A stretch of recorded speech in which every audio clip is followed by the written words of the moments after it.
The twin suns burned over the red desert of Zerath, a world where water was life and life was rare. The wind blew like fire and the air itself tasted like dust. In this land, even a single drop of water could decide whether someone lived or died. Among the dunes, a small figure walked slowly. Her name was Lyra. She was young, no more than 16 years old, but her eyes looked older, tired, dry, and full of pain. Her lips were cracked, her clothes torn, and her feet left faint marks in the hot sand. Every step hurt, but she kept moving, clutching a small clay bowl in her hands. The bowl was empty. Lyra belonged nowhere. She was born to a Zerathi mother and a human father, a mix that her people called impure. On Zerath, purity was everything. The Zerathi believed that only the pure-blooded deserved water from the sacred wells. Anyone different was cursed, and so Lyra was not allowed to drink. Not from the wells, not from the rivers, not even from the rain barrels.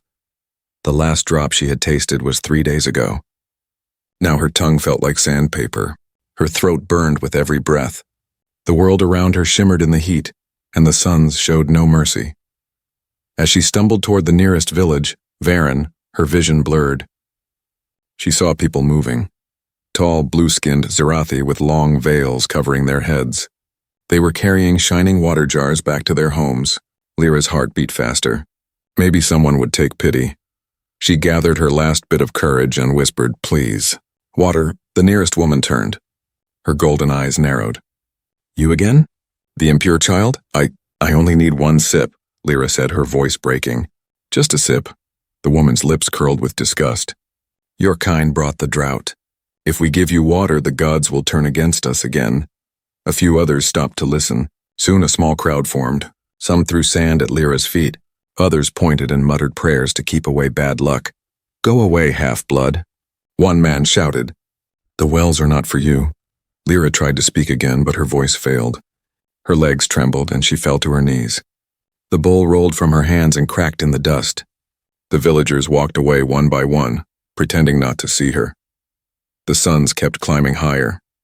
Heat waves danced on the ground like ghosts. Lyra lay still, her cheek pressed to the burning sand. She thought of her father, the human who once promised to take her to the stars. But he had left long ago, captured or killed by raiders. Her mother had died soon after, leaving her to survive on scraps and dreams. She whispered to the empty sky, "Is this how I end? Forgotten, dry, and alone?" Her eyes began to close when suddenly a sound. A deep hum filled the air. The villagers turned their heads.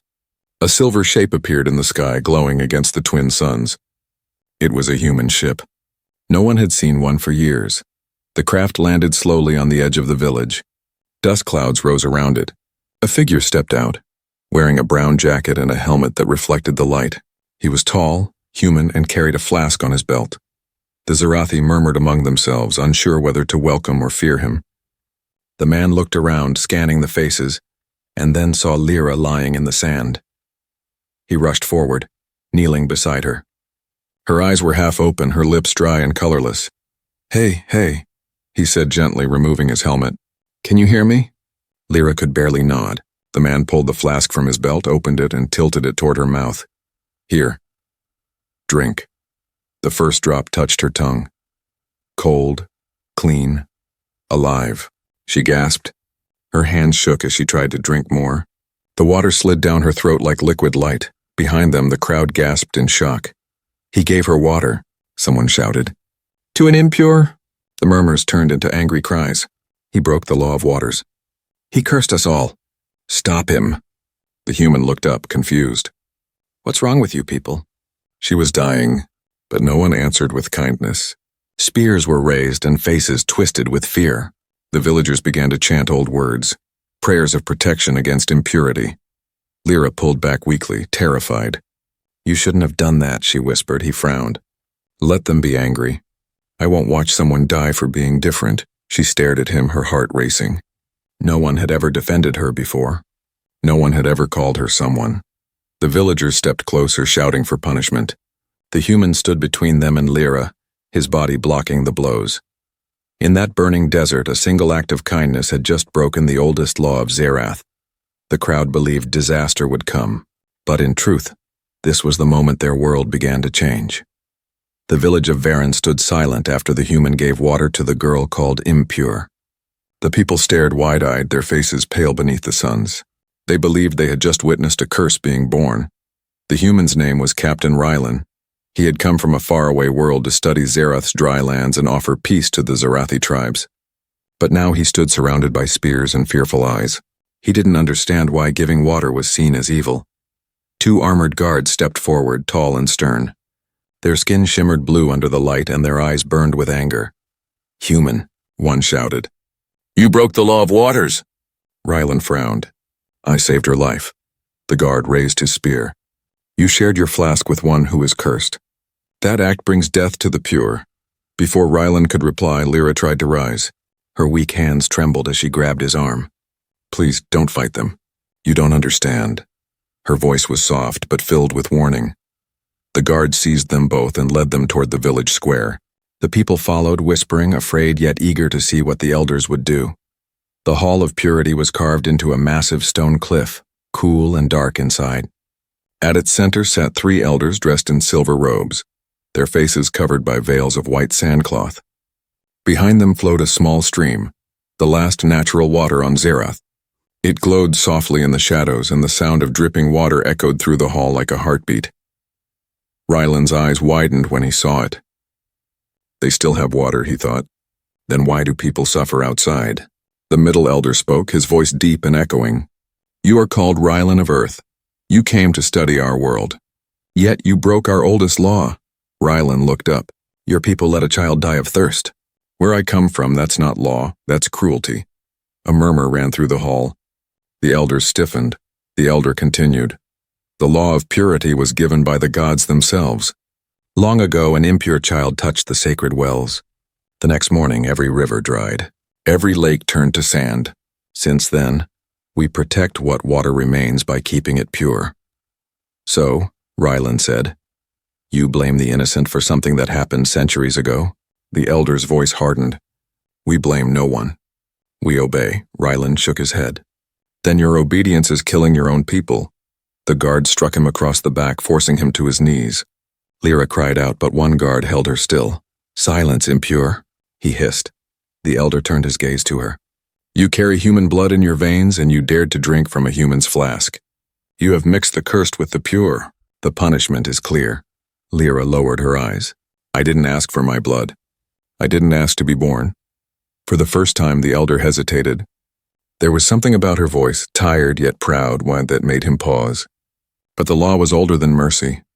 You will both be taken to the pillar of thirst by sunrise," he said. "If the gods wish to spare you, rain will fall. If not—" His words faded into silence. The crowd gasped. Everyone knew what that meant. No rain had fallen on Zerath in over 50 years. As night fell, Rylan and Lyra were locked in a small stone cell. The air inside was hot and heavy. A faint trickle of water ran just beyond the wall, close enough to hear but too far to reach. Lyra sat quietly in the corner, staring at the sand floor. Rylan paced, restless. "Tell me," he said, "why do they hate you so much?" She didn't look up. "Because I remind them of what they fear, change. My father came from the stars just like you. He loved my mother, but when I was born they said I carried the drought in my blood. They burned our house. My father vanished. My mother died trying to save me." Rylan stopped pacing. "That's not a curse. That's murder." Lyra looked at him then, her golden eyes glowing faintly in the dark. "The legends say the first half-blood child could touch the deep water under the planet, the heart of Zerath. But the pure ones feared her power and destroyed her family. Since then, they call us cursed." Rylan's mind raced. "So maybe the curse is just a lie, to keep power in their hands." She smiled sadly. "Maybe, but who will listen to an impure girl and a strange human?" Rylan knelt beside her. "I will." For the first time in years, Lyra felt something other than fear, hope. Outside, the desert wind howled, and the stars shimmered like cold eyes watching. In the distance, a faint tremor shook the ground, soft but real. Neither of them noticed it. But deep below the surface, something ancient had started to stir. The planet itself was listening. The desert night was colder than Rylan expected. The twin suns had gone, leaving only the stars, sharp, silver, endless. Inside the stone cell, silence hung heavy except for the low whisper of sand sliding outside. Lyra sat awake, staring at the faint moonlight creeping through a small crack in the wall. Her eyes glowed softly like hidden fire. Rylan watched her, unable to sleep. "You don't close your eyes," he said quietly. She smiled faintly. "On Zerath, you never sleep deeply. The desert listens." Rylan tilted his head. "Listens to what?" "To everything," she said. "The wind carries the voice of the old ones. Sometimes I hear them calling me." He frowned, thinking she might be delirious from thirst. But then he noticed the sand outside the bars. It moved in tiny ripples as if alive. Before he could ask more, a deep rumble shook the ground. Dust fell from the ceiling. The guards outside shouted in alarm. The walls cracked slightly. "What was that?" Rylan whispered. Lyra's voice trembled. "It's happening again. The desert, it's waking up." Before dawn, the elders sent guards to bring them to the Pillar of Thirst, a tall rock standing alone outside the village. They were tied with rope, wrists bound, and marched through the crowd. The villagers stayed silent this time. No one threw stones or cursed. Something about the night tremor had frightened them.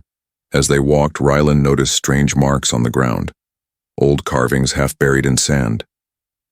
They looked like waves of water, but the lines glowed faintly blue. He whispered to Lyra, "These patterns, do you see them?" She nodded. "They lead to the old ruins. My mother used to tell stories about them. She said that beneath the ruins there's a sleeping heart, a place where water still breathes." Rylan's eyes widened. "You mean underground water?" "Not just water," she said softly. "Life itself." The guards pushed them forward before they could speak more. At the pillar they were tied to stone posts. The suns rose again, hot and merciless. The elders stood nearby, chanting prayers. Rylan's throat was dry, but he kept his eyes on the horizon. He refused to beg. Beside him, Lyra was silent, her head bowed. The crowd watched in fear and fascination. Hours passed. No rain came, then another tremor, stronger this time. The ground split near the pillar, sending sand flying. The villagers screamed and ran back. From the crack in the earth came a strange blue glow. It pulsed like a heartbeat. Lyra's head snapped up. Her eyes widened. "It's calling again," she whispered. The elders shouted in panic. "It is the curse. Seal the crack!" But Rylan, struggling against his ropes, shouted back, "No, it's not a curse. It's the truth you've buried." The ropes around his wrists loosened from the quake. He pulled free, ran to Lyra, and untied her quickly. "Come on," he said. "We have to see what's down there." The two ran toward the glowing crack as sand fell like rain around them. The guards tried to stop them, but the ground shifted again, throwing everyone off balance. They reached the edge of the fissure. A staircase of ancient stone led downward, half broken and covered in dust. The blue light came from below, soft, rhythmic, alive. Rylan held Lyra's hand. "You sure about this?" She nodded. "I've felt this place in my dreams since I was little. It's waiting for me." Together they climbed down into the darkness. The air grew cooler the deeper they went. The walls around them were covered in carvings, humans and Zerathi standing together, hands touching over streams of water. The images told a story, one older than any law. Lyra ran her fingers over the symbols. "See, they once lived as one. No pure, no impure. The water belonged to all." Rylan's heart raced. Then the elders lied. The drought wasn't caused by mixed blood. It was caused by their greed. They reached the bottom. A large chamber opened before them, glowing with blue crystals and pools of clear water. The sight stole their breath. In the center stood a round stone carved with strange marks. It hummed softly like a living thing. Lyra stepped closer. Her reflection shimmered in the water. "This is the heart of Zerath," she whispered. Rylan stared in awe. "It's real." As she touched the stone, light exploded across the chamber. The crystals brightened and the water rippled outward. The ground above shook violently, sending dust and sand raining down. Rylan shielded his face, shouting, "Lyra, what's happening?" Her voice was calm yet filled with power. "It's remembering me."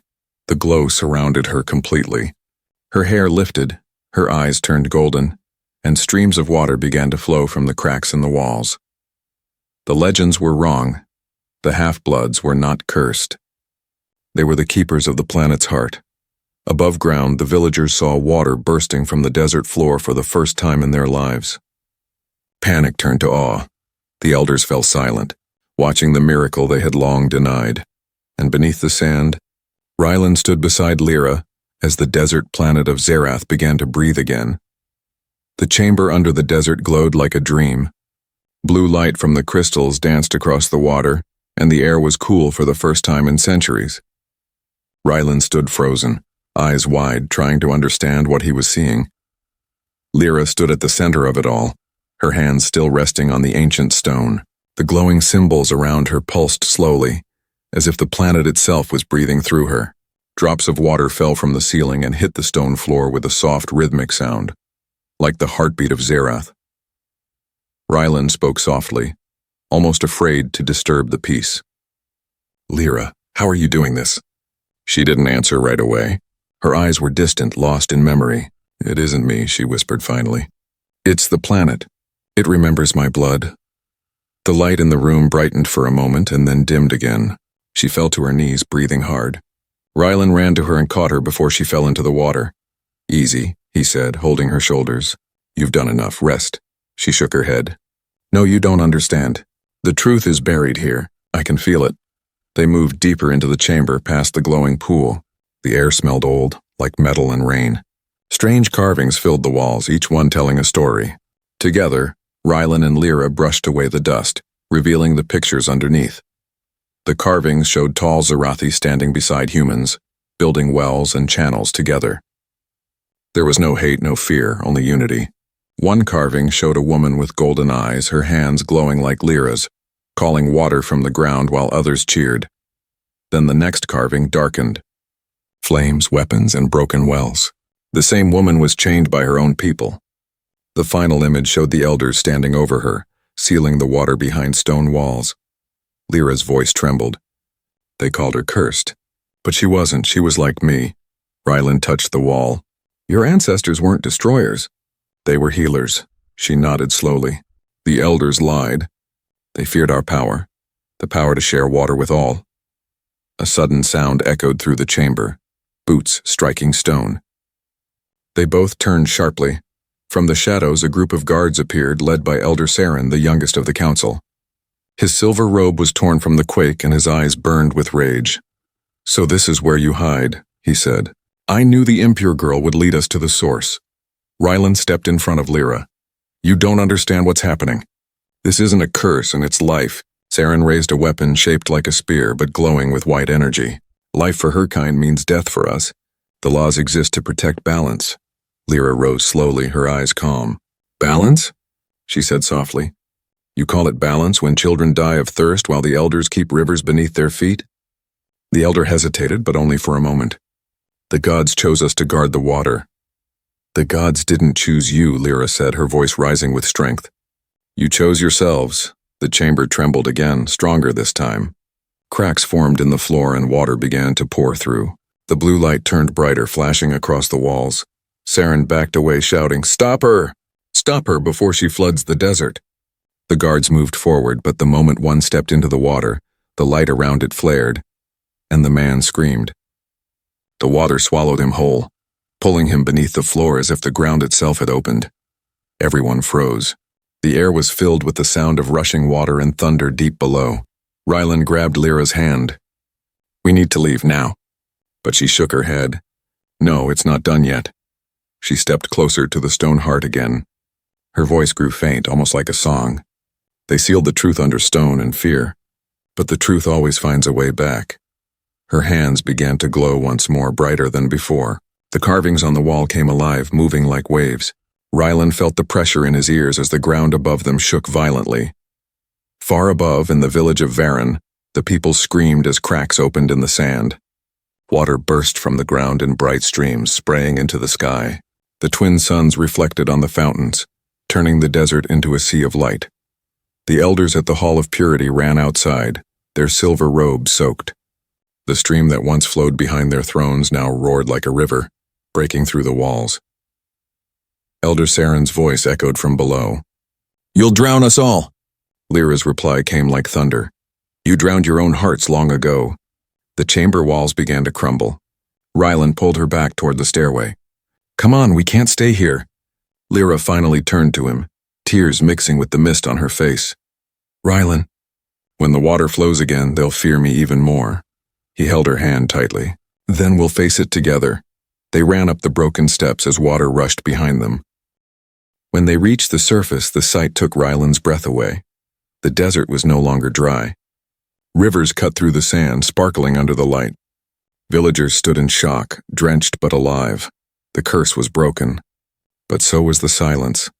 And deep below, the heart of Zerath beat once again, alive, awake, and waiting for what would come next. The next morning, the world of Zerath looked reborn. The air smelled of rain, and the once dead sand now shimmered like liquid glass. Streams ran through the dunes, catching the light of the twin suns. For the first time in generations, children splashed in puddles, laughing, but not everyone celebrated.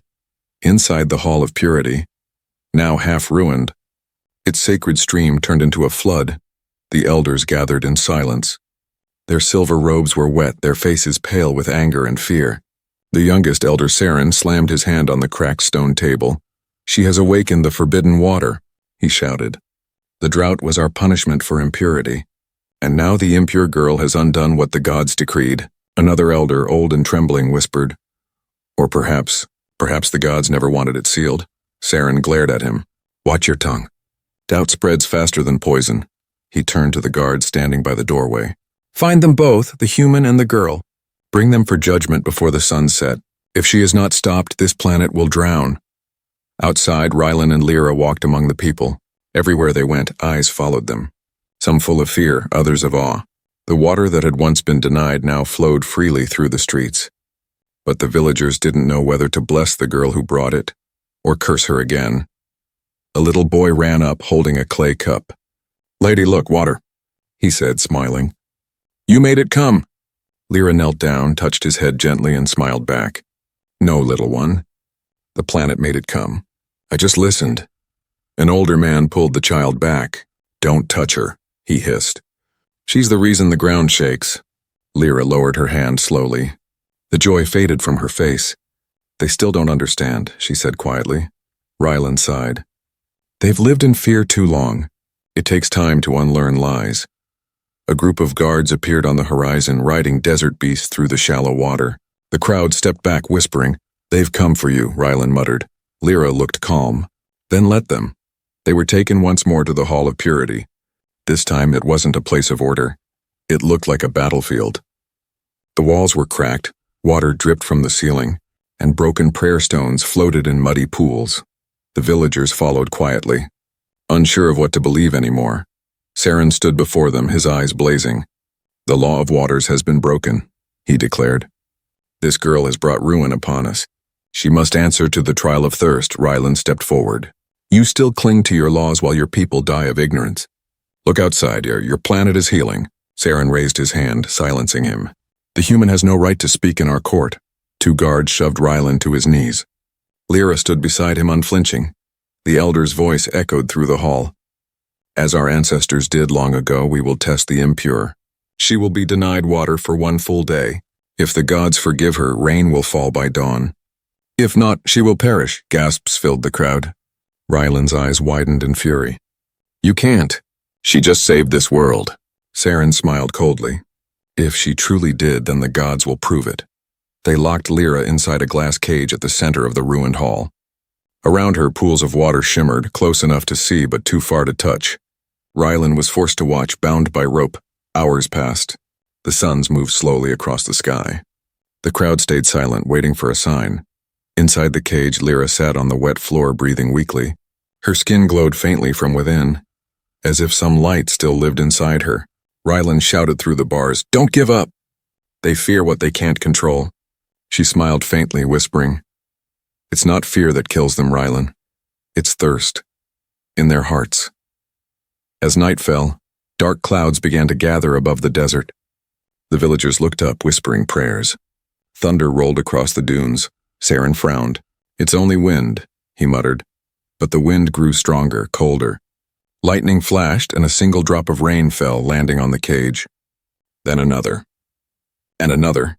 Within moments, the skies opened. Rain poured down like a storm reborn.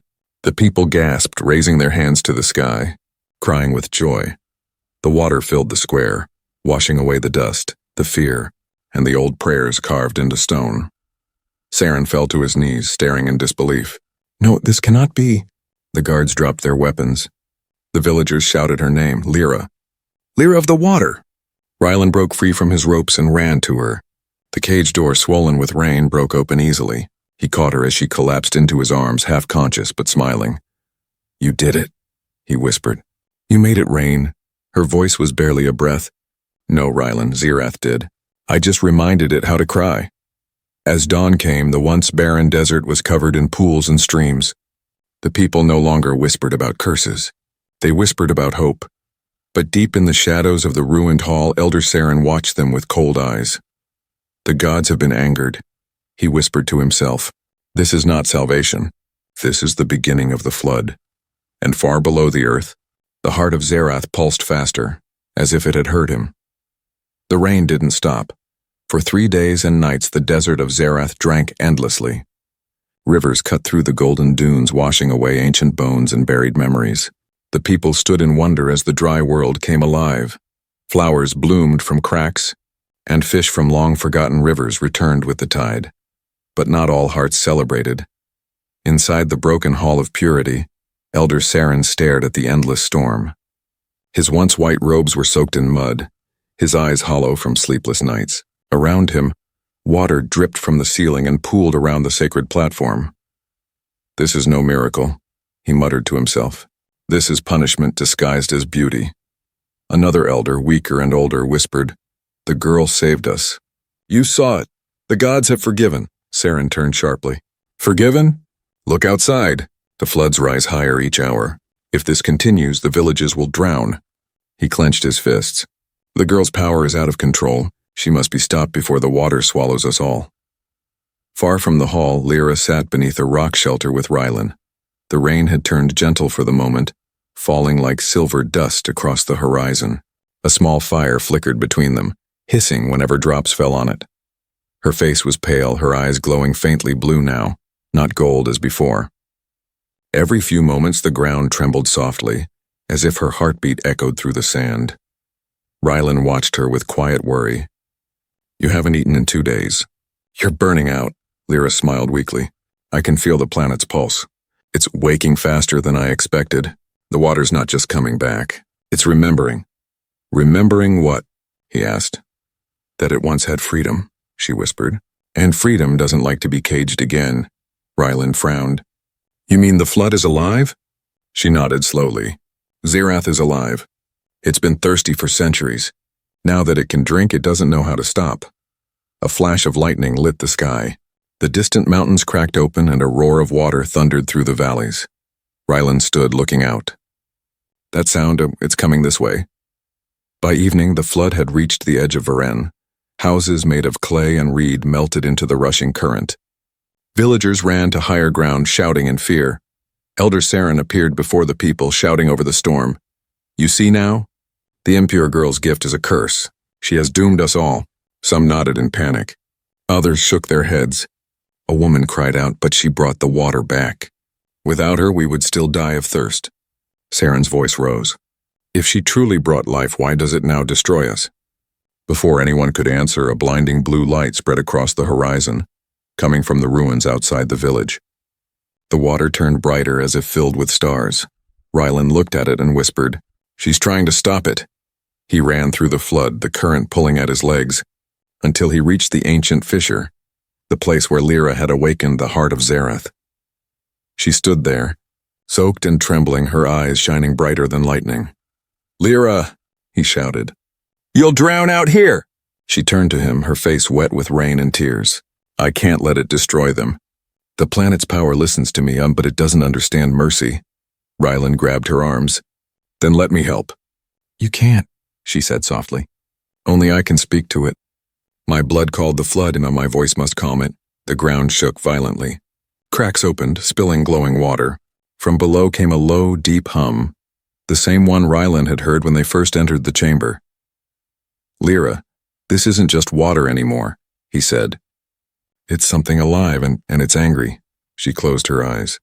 "Then I'll make it listen." She stepped forward into the flood.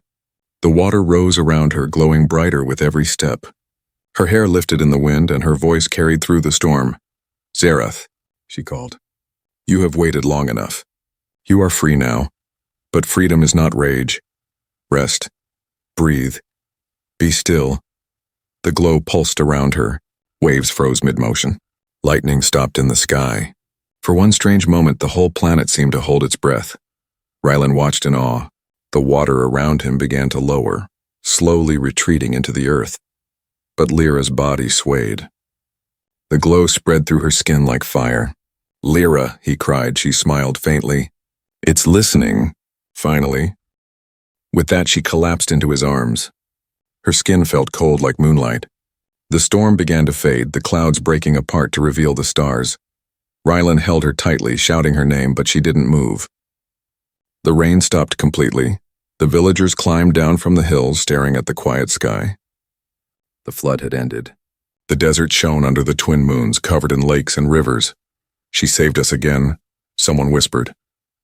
Rylan looked at Lyra's still face, tears mixing with the last drops of rain. "No," he whispered. "She saved you. But at what cost?" As dawn rose, Elder Saren stood on the hill, watching the peaceful waters below. His voice was bitter. "She has awakened forces we cannot control. This peace will not last." And somewhere deep beneath the ground, in the glowing heart of Zerath, a soft rhythm continued to beat.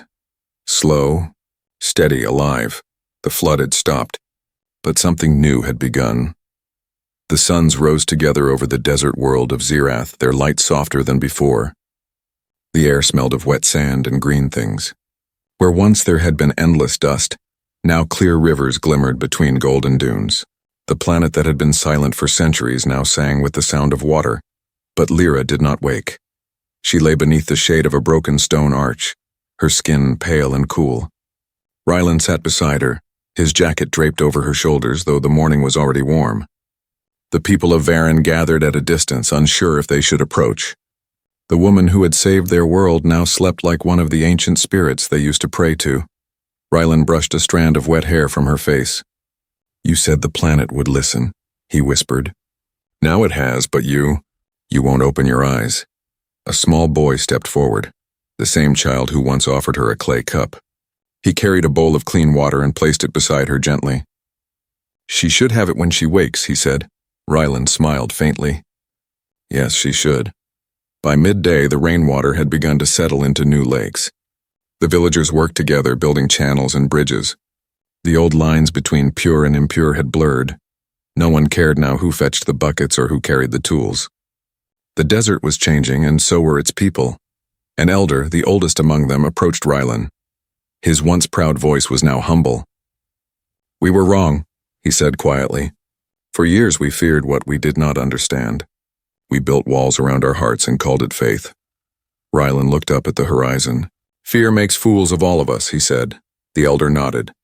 "The others, even Saren, have gone to the mountains. They say the floods revealed other villages. Perhaps your friend's gift reached farther than we thought." Rylan looked down at Lyra. She didn't want power. She only wanted water for everyone. The elder placed a hand over his heart. "Then she has given us more than water. She has given us shame, and the chance to change." That night, the villagers lit lanterns across the new lake, their reflections dancing on the surface like stars. They called it the Lake of Tears, in honor of the girl whose sorrow had awakened the planet. Rylan stayed by her side, watching the sky. He had learned to understand the silence between the stars, and now he feared it. "Come back," he whispered. "You've done enough saving for one lifetime." Then, a sound, a soft ripple, faint but real. The water near her hand began to move, tiny waves forming around her fingers. Rylan leaned closer. "Lyra?" Her lips parted slightly, and her voice came like the whisper of wind through water. "It's so quiet now." Rylan's heart leapt. "You're awake!" Her eyes opened slowly. Not blue this time, not gold, but a deep, clear color like the center of the lake. "Is it over?" she asked. He nodded, laughing through tears. "Yes, the water stayed. The people are free." She smiled weakly. "Then Zerath can finally breathe." Rylan held her hand. "Rest now. The world can take care of itself for once." She looked at the lake and whispered, "No, Rylan. It still needs both of us. The desert and the rain. The human and the half-blood balance. Days passed and Lyra grew stronger. The people came to her not with fear but with offerings, flowers, stories, songs. The word impure was never spoken again. Instead they called her Pure Heart of Zerath, the one who brought life back to the land. Rylan began teaching them how to build small machines to guide the flow of water, blending human knowledge with Zerathi craft. Children followed him everywhere, curious about the stars and the strange devices that hummed when he touched them. One evening, as the sun set together over the shimmering horizon, Lyra and Rylan stood at the edge of the lake. The wind was cool, carrying the smell of wet earth and flowers. "You could go home now," she said softly. "Back to your world." He looked at her, smiling. "I think I found my home here." She laughed quietly. "You'd miss the stars," he pointed upward. "They're still here, just reflected in your water." For a moment, neither spoke. The light of the twin suns painted everything gold, and the surface of the lake rippled gently around their feet. Far below them, deep within the planet, the heart of Zerath pulsed calmly. The old anger was gone. The floods had found their rhythm. The world was alive again, not wild, not still, but balanced, and on its surface the people of Varen rebuilt their homes, this time with open wells and shared water. Children who were once forbidden to drink together now played side by side. In every story told around the fire, there was one truth they all agreed upon. They once called her impure and denied her water. But she became the source of life itself. As night fell, Rylan and Lyra sat together by the lake. The stars shimmered above and their reflections shimmered below. Sky and water, light and dark, joined as one. The desert no longer feared the rain. Zerath had found its dawn,